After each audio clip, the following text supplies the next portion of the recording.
老聪哥，我们刚才提到了，现在对于川普来说，赶快解决一件事情，俄乌战事赶快结束。现在俄乌战事已经打到暖起啦，现在川普直接讲很白了，你今天普丁已经确定他已经释出善意，想要跟我谈。同时，对于泽伦斯基，对乌克兰来讲，他也有把握说要准备来和谈了，因为这场战争真的是暖啦。对，没错，事实上打到目前为止，打了快3年的俄乌战争，打到目前为止来说，事实上到底伤亡人数是多少，其实大家都说不清楚。但是川普其实这几天有说，他说俄罗斯到目前为止死了大概90万人左右。那他说乌克兰呢，大概死了60-70万人左右，所以这2个国家都非常惨重。他说我们结束这场战争嘛，不必要的这种人命。而且现在川普现在天天提，然后现在俄乌战事打得更凶了。为什么？因为他们现在目前为止来说，俄乌双方都想要在调停的时候取得最好的优势嘛，所以这几天你可以看到说，乌克兰加大了对这个俄罗斯的这个攻击力道。我们现在看到这个什么？这是俄罗斯国家石油公司的这个炼油厂，你看遭到无人机的攻击。那这在什么地方？这在梁站这个地方。那梁站呢，事实上这个是俄罗斯非常重要的一个这个炼油，还有很多重工业都在这个地方。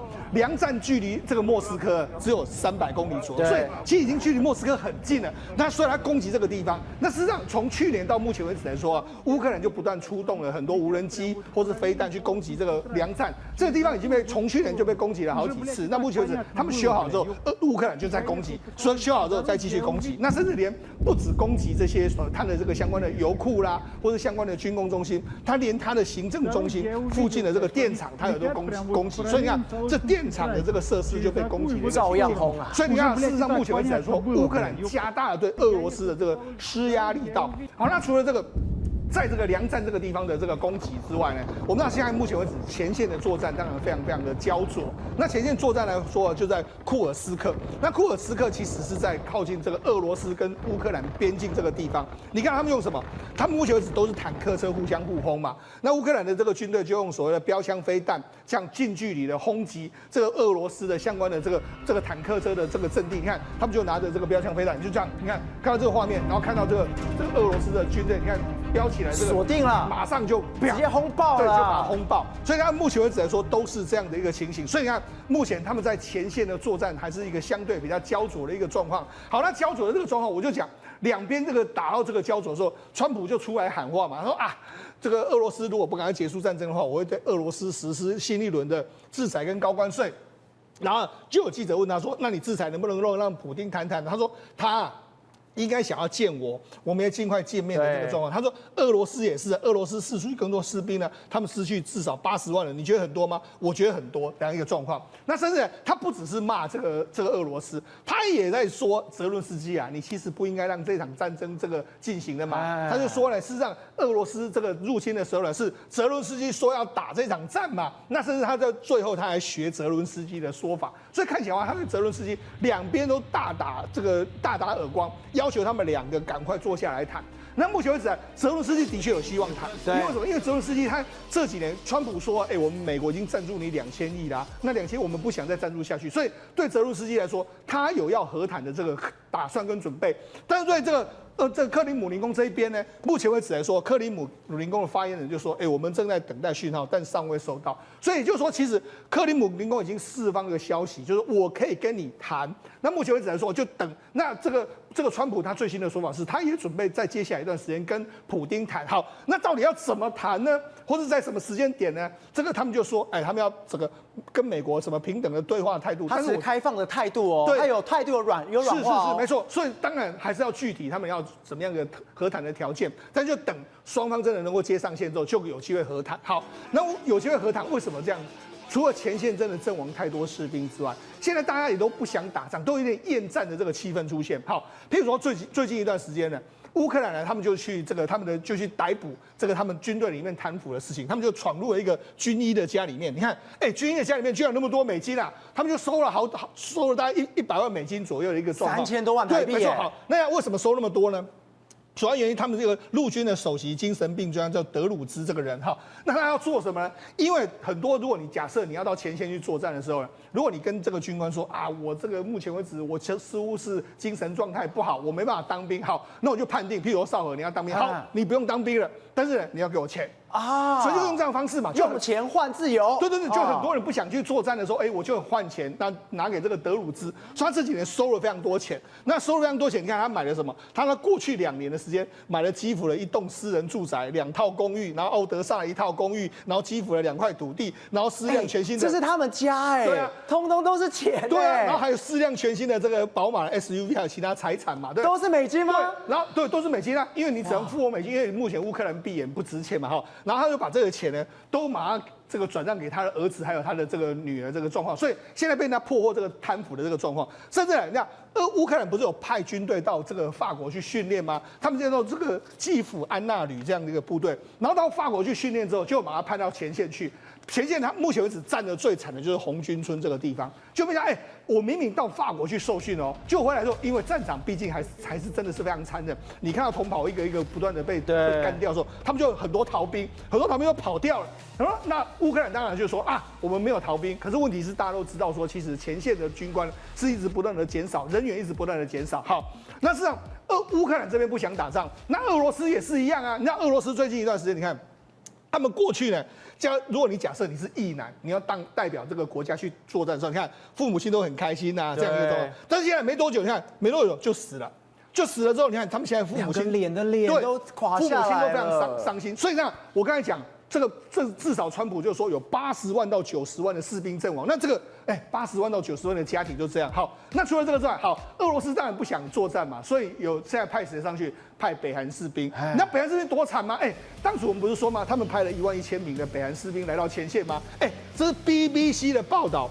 BBC 的报道是说什么？他说已经损失了40%的兵力，变炮灰，也就是说死了4000多个人呢。然后他就说，甚至还说他们这个俄罗斯都让他们去死，因为这些人从来没有受过训，或是受很简单的训之后，就到前线去。然后他们前线去的时候，因为我们知道乌克兰战场是个大平原，对，大平原基本上没有什么遮蔽物，就他你看他们派出去有这么多这个都是北韩的士兵哦，就他们讲。乌克兰看到你们了，很简单，他就用无人机去把你炸。那无人机炸，他们这些北韩士兵很紧张啊，这些密密麻麻的都是这些北韩士兵，然后这个无人机直接锁定他们。他们从来没有看过无人机在攻击他们。对。然后无人机攻击了，他们就开始跑，大家开始跑。然后跑了之后呢，乌克兰就在旁边用机枪这个扫射，所以呢，他们等于是完全变成4-8店。这个川普也有说了，在乌克兰的大平原里面，子弹打出去，他们都是用身体来接，这就是北韩士兵在接啊。所以呢，这个就非常残忍嘛。所以我才说。打到目前为止，你看北韩的士兵已经损失了40%，那俄罗斯损失那么多，乌克兰也损失那么多，那我得到什么？没有得到什么，所以川普现在才会出来说大家听我的话，赶快把这个战争尽快结束吧。瑞德哥，这场战事不结束的话，普丁真的是2头烧。原因是什么？现在他们经济越来越差了，过年也要到了，好多商场等等空荡荡一片，弄某狼。对，没错，因为呢，这些年被美国跟包括这个北约、欧盟这些全部抵制的结果，全世界抵制的结果，俄罗斯虽然还有包括中共啦，包括这个印度啦 ，Q 熊把它的这个石油、天然气还是源源不断这样买，但是价格整个全部趁火打劫，把它压低了。所以事实上，俄罗斯它自己本身能够有的钱跟筹码大幅度的降低。对，可是你不要忘记哦，由俭入奢易，由奢入俭难的俄罗斯人他已经享受习惯了嘛，那他现在怎么可以呢？你看现在菜市场，这个商场里面弄某狼。我们现在看到的这个菜市场有100多年的历史啊，每次到了以前的这个 Merry Christmas 圣诞节，在这个元旦的这个过程当中呢，那么一定都是门庭若市，挤了很多人。为什么没有人呢？为什么没有人来买水果？为什么没有人来买肉类？为什么没有人来买很多很多的东西呢？很简单，因为没钱。除了没钱之外，还有不敢花钱，因为他现在呢这些东西都涨价了。那么俄罗斯它为了因应这个所谓通货膨胀呢，它利率现在不断的攀高啊，所以呢恶性循环的结果，通货膨胀没有压低，结果大家就把东西全部都卖贵。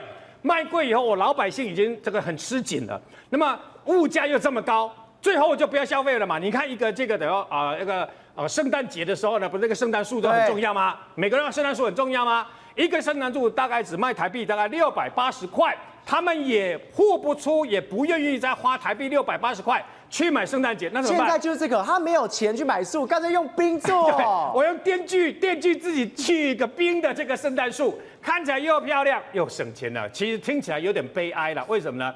那为了省钱嘛。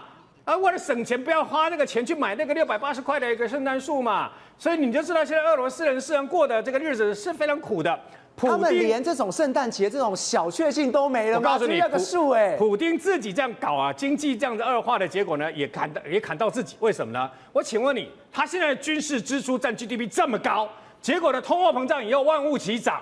涨了以后，是不是要反过来把它的军事的开销又变高了？对，所以呢，本来就很差的经济就更差了嘛。如果真的我跟你讲，他一定全世界现在最急的结束这场战争就是普丁。为什么？因为如果真的川普给他再下去经济制裁的话，那俄罗斯就更完蛋啊。那他再来怎么办呢？而且我告诉你。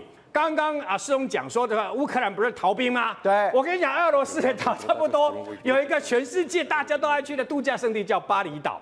你知道巴厘岛竟然逃了13万的俄罗斯男人逃到那边去，为什么？逃避兵役呀。那边还出现了一个叫俄罗斯村，俄罗斯村的人干嘛都躲在里面？那还是比较有钱的哦。他反正有钱，我就躲在俄罗斯城里面，里面有公寓，里面有这个商店，里面有餐厅，里面有游泳池，我在里面度假，我就不愿意回俄罗斯，因为俄罗斯就要去打仗，就要去丧命嘛。那可是问题是，俄罗斯人一喝酒了以后就无法无天，不遵守规则，跟巴厘岛当地的居民爆发严重的冲突，最后印尼警方迫于舆论，只好出动大批的警力进去，把这个俄罗斯人给关闭封闭，把这俄罗斯人全部赶出去。所以你就知道，事实上俄罗斯现在内忧外患，再也经不起川普再一次的经济制裁。辉生，我们这即将要过年了，但是除夕夜雪崩式降温，大家一定要注意好保暖。但是除了台湾，现在全球各地是急冻当中之后，看到了好多画面，我整个吓了一跳。是啊，我们都知道今天天气还不错，但这可能是春节前最后一个好天气哦。现在很可怕，到27号也就是小年夜，温度将会降到10度以下然后呢，整个另外再来就是初3、初4的时候可能回高，但是之后开始上班之后又降下来了。然后你现在看到这个画面，这个冷不是只有台湾而已，在美国德州这边这个动物园啊，竟然奇怪，大家好像还蛮嗨的。这几天在想，原来是雪。他们很多可能很久没有看过雪，因为在德州。德州怎么可能会有雪？对，所以他们每个人，他们就说这个动物有一点很兴奋哦。你看，用耳朵这边玩雪，有没有看到？他在吃雪。对，有公这起烧吃扣买的，不好加啊，没有低，没低。然后这好像很嗨，你知道吗？大象这么开心，就很开心啊，就还蛮嗨的。因为看也是像是，要是我看应该也蛮嗨的，但是就觉得好玩。不过你要知道，如果说真的一直这样，你看有没有他们在泡？但是这个可能就不太好玩了，因为实在是太冷。在加拿大，这本来是牛，就牛冷到就是就它虽然还在吃草，但人家就讲到说这样子会不会再继续再冷下去的话，可能会对他们产生一些影响性哦。他的脸超厌世的我跟你讲，我以为是羊，因为实在是太白了。很像羊，我刚以为是羊。我想说，怎么今天这么多题都跟羊有关的？从中国的羊讲到那个加拿大羊牛啦，人家是牛啦哈，它多价。但是由此可知，这个冬天尤其是春节这一波冷看起来是真的非常冷。那你知道，事实上呢，很多的人要出国嘛。那之前呢，大家在想说要去哪里玩，再去哪里玩的时候，有人想说，是不是去英国玩啊，去那个爱尔兰玩啊？哦天哪！你大家看一下这个画面。如果你现在人在英国，如果你准备要去英国，要小心哦。现在他们一个强风伊奥文现在1月23号的时候席卷整个爱尔兰地区，这是红色的风力警报，对，整个已经是红色，很可怕。他说，包括海上啊、空中啊，全部都已经停摆然后呢，他们就说这个风速可能达到每小时130公里真的，其实风速非常的大。那呢，因为我们都知道，其实像这个现在英国跟苏格兰、爱尔兰这些地方都还蛮寒冷的，所以他们就讲到说，除了刚刚提到的红色警戒之外他们也讲到很多的因为这样子的一个状况，风速还有冷的，还有雪的一个情况，他们很多铁路是完全没有开，也提醒大家尽量在家里不要随便外出。这个强风太强了吧，整个道路都毁掉了，对，真的全倒光了，就恐怖这个实际上如果去那边玩的话，那也傻眼，其实想外的加深红再来呢，就是在那个都柏林，还有一样也是那个鹰架倒塌导致致道路的一个封闭哦。所以呢，他们现在有很多消防队哦，就直接讲说，请你完全就在家里不要外出，因为你一外出之后，不然会有生命上的危险，而且更可怕一件事情是，因为现在道路也完全封锁，所以可能也没有在救援上也会相对的一个比较困难。那我们都知道，在这个过年，大家很喜欢去哪里？